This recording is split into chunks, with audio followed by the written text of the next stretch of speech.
Welcome to another episode of the Superpowered Fancast. This is Darren. I'm going to try something a little different this time. I'm always trying to evolve, always trying to try something new. And this time I'm going to, not instead of, but including doing the audio podcast, I'm also going to be doing the podcast on video. And instead of, like, if you go to my YouTube channel, you look for Superpowered Fancast. Instead of just getting the audio version of the podcast on the YouTube channel, you'll be getting the video as well. And it's rough. I mean, it's one of those things where if I don't, if I keep trying to get it perfect, I'll never just go ahead and do it. So I'm going to go ahead and do it. It's going to be rough, but it's going to be something that I learned from going forward, and hopefully the next one will be better, and the next one will be better after that. But I'm going to keep it going. So the first thing I want to talk about, I'm just going to try and make this as tight as possible so I can get as much information as I can in. And, probably the biggest story from last week is, of course, the biggest thing that opened last week and is still opening now. That would be Justice League. And I know I know for some reason DC films are divisive, but I can tell you right now, as I went into the theater, and this is actually, what's funny is I just came from seeing it a second time. And when I mean I mean literally like an hour and a half ago, I just came from seeing it a second time. And both times, I'll tell you, I enjoyed it. I enjoyed the hell out of it. I think was it the best superhero movie I've ever seen? No, of course not. In fact, right now, I can tell you, I still haven't seen the best superhero film that I've ever seen in my life. There's some that I really enjoy for what they are. There's some that I enjoy because they met expectations that I had. But I can tell you, again, not one of them is perfect. This one isn't either. But this one was fun. It was certainly a lot more fun than Batman vs. Superman, and I enjoyed Batman vs. Superman. I enjoyed many aspects of it. I mean, there were certainly things that I didn't, gel with all the time, but overall, I did actually like the movie, and I think it's because I really liked seeing those characters on the screen. But as far as Justice League goes, I enjoyed it a lot. I thought it was a really fun movie, and this is coming off of seeing Thor Ragnarok, which I thought was also an incredibly fun movie. Now, hold on a second, because I'm going to tell you right now, let me take a sip of tea, because I'm getting over like some really bad throat stuff, and to the point where I'm like having surgery after the holidays to like really just kind of help me with my throat issues. So, I mean, the people who are listening to this, you probably won't hear it. I could make stupid noises, but people who are seeing it, you see me drinking from my Batman cup. Oh, that's good. So what was I saying? So Justice League was really enjoyable. I really enjoyed the film, and again, there were flaws in it, like the CGI on Cavill's mustache was annoying the first time I saw it. But it was only annoying in the sense that I knew it was there, and then I let it go. And the second time I saw the film, didn't think about it once. Didn't bother me. Didn't, go looking for it. Excuse me. It never registered after that point. So, which, is a good thing for me. But overall, like I said, I really enjoyed the film. And I would recommend going to see it. As a fan of comics, as a fan of DC Comics characters, as a fan of comics in general, as a fan of comic book movies, I would recommend going to see Justice League. Now, the next piece I'm going to talk about is Disney and Pixar released a teaser trailer for The Incredibles 2. And it was fun. It seems to be focusing a lot on Jack, and it looks like it takes place like immediately following the events of the first film 14 years ago. So it's going to be, I guess, the family discovering Jack Jack has powers, and I guess how they deal with that, and apparently the rise of a new villain. So that's gonna be another cool thing to see. I mean, it's been 14 years since the original, and even with it being a teaser trailer, it's one of the at this point it's probably one of the most watched videos on the internet right now. So that is saying something about the enduring quality of both Pixar, Disney, and The Incredibles. So that's is definitely something to look forward to. Now, Amazon. This is another kind of story that's it's interesting, but it's also a little bit divisive in that there are people who are wholeheartedly for it, and there are people that are adamantly against it. And that is that Amazon has made a deal with Warner Brothers and the Tolkien estate to do multiple seasons of a Lord of the Rings series, which I am absolutely excited about. Now, I know there are people that aren't, because they weren't necessarily fans of Peter Jackson's vision, but I was. I'm a huge fan of those films. I'm a huge fan of the source material. I love all the Tolkien books, from the Silmarillion to the Hobbit to the Fellowship of the Ring. Like, I've read them all. So I want to see a Lord of the Rings series. And frankly, with Game of Thrones coming to an end, you knew studios were going to be looking for that level of fantasy series to put on their network. And what better fantasy series to go with than Lord of the Rings? I mean, it's always been an amazing and enduring story, and there's a reason it has been enduring. So, and the fact that Amazon is committed to multiple seasons of it means that they can actually build not only the world, but they can build stories instead of trying to have to condense everything. And it looks like this series is going to take place in the time after The Hobbit and before Fellowship of the Ring. So just that long period of time where the forces of Mordor are starting to gather, and there are either whispers and shadows and things of that nature. So that's going to be that to me is going to be fun. Like, I can't wait to see that going forward. That's going to be I have an Amazon Prime account. That's going to be a reason why I keep it, because I'm going to be all into this show, and I'm going to be talking about it probably a lot going forward. So look out for that. Now, the next thing in the news is Marvel Comics has a new editor-in-chief, and that would be C.B. Cebulski.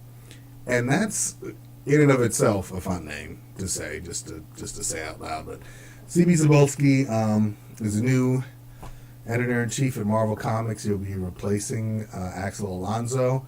There's not a whole lot of news as to why Alonso is leaving, but he's out and Cebulski's in, and it looks like just the announcement has garnered a lot of positive response from fans of Marvel Comics, and so we'll see what happens. It'll be interesting to see what he does in the role, what happens going forward with storylines.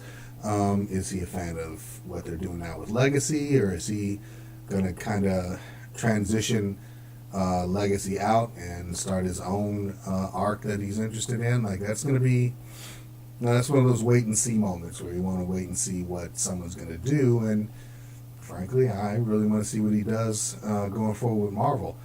I'm one of those people that kind of sticks with Marvel. I'm a huge DC fanatic, but I'm also a Marvel fan, and I've stuck with it. I read Secret Empire, did not enjoy it, but I made it a point to, because it was kind of what they wanted to. This is what the company wanted to say at the time.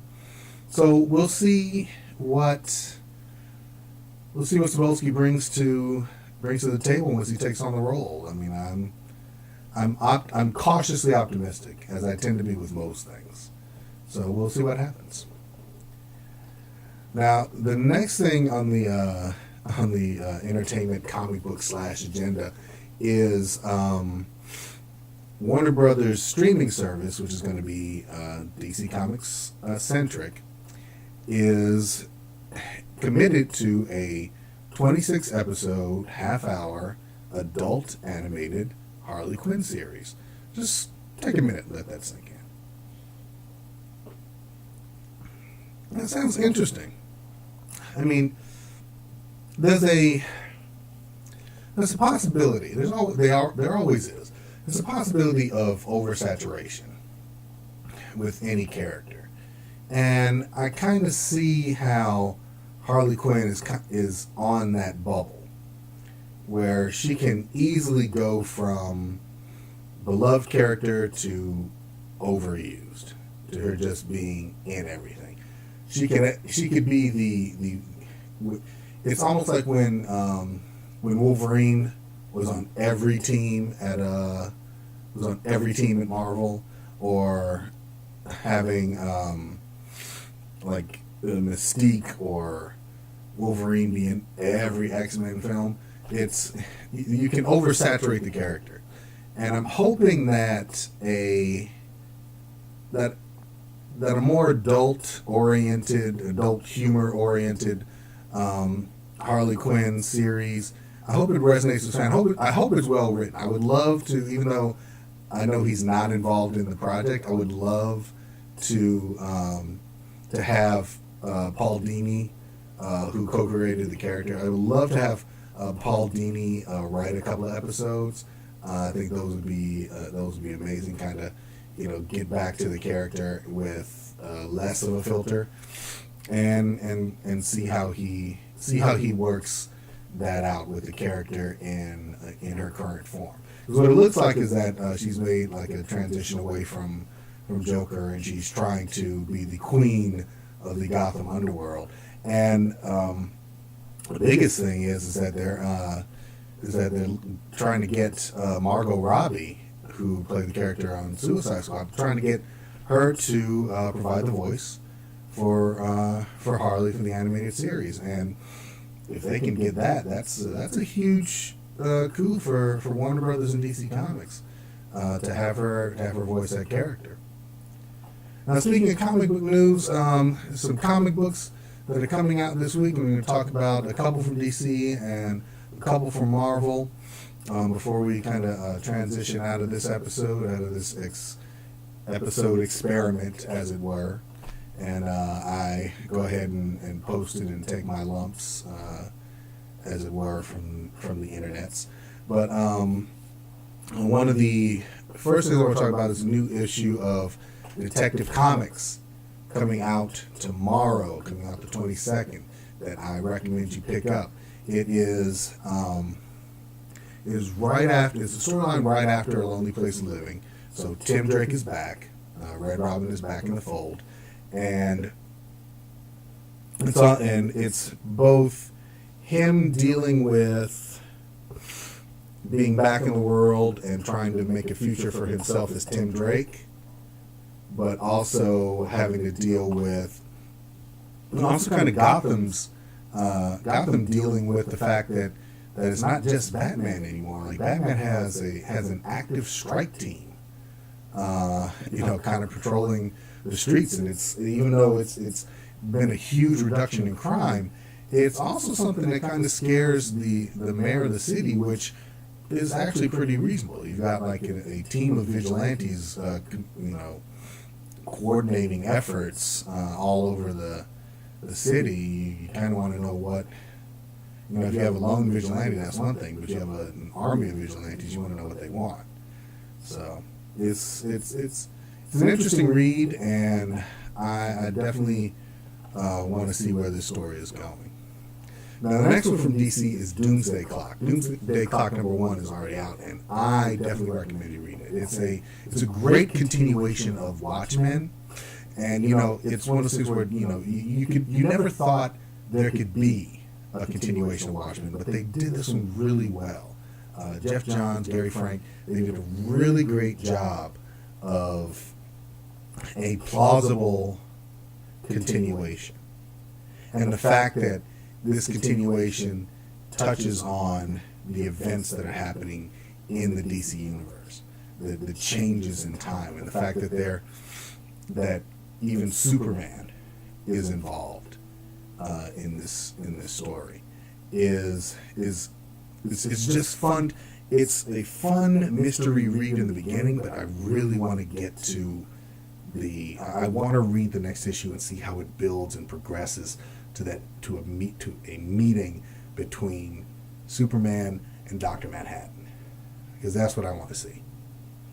So Doomsday Clock #1 it is out. I definitely recommend picking it up. Now for Marvel, Invincible Iron Man. The new issue of Invincible Iron Man comes out tomorrow. It's the continuation of the search for Tony Stark. Tony's missing, and everyone is jockeying to find out who's going to be the next Iron Man. You got Riri Williams, and you got Doom. All these people kind of jockeying for position, and everyone on the hunt for Tony Stark. So that's a fun one that I'm going to pick up and talk about, and you'll definitely be able to read my review of tomorrow. The next one is going to be Black Panther. This is the rise of Claw. And what's interesting about this story is that Ulysses Claw has been transitioned away from just being a cookie cutter villain to having a unique backstory that puts him in conflict with T'Challa, with Black Panther, but does so in a way that where it builds some really great character moments for both of them. Like, I really want to see how this plays out, how it progresses, because it's a really fun. I keep saying it's fun, but it is a really fun read. It's one of those things where it's some really high stakes, but it gives some really interesting information.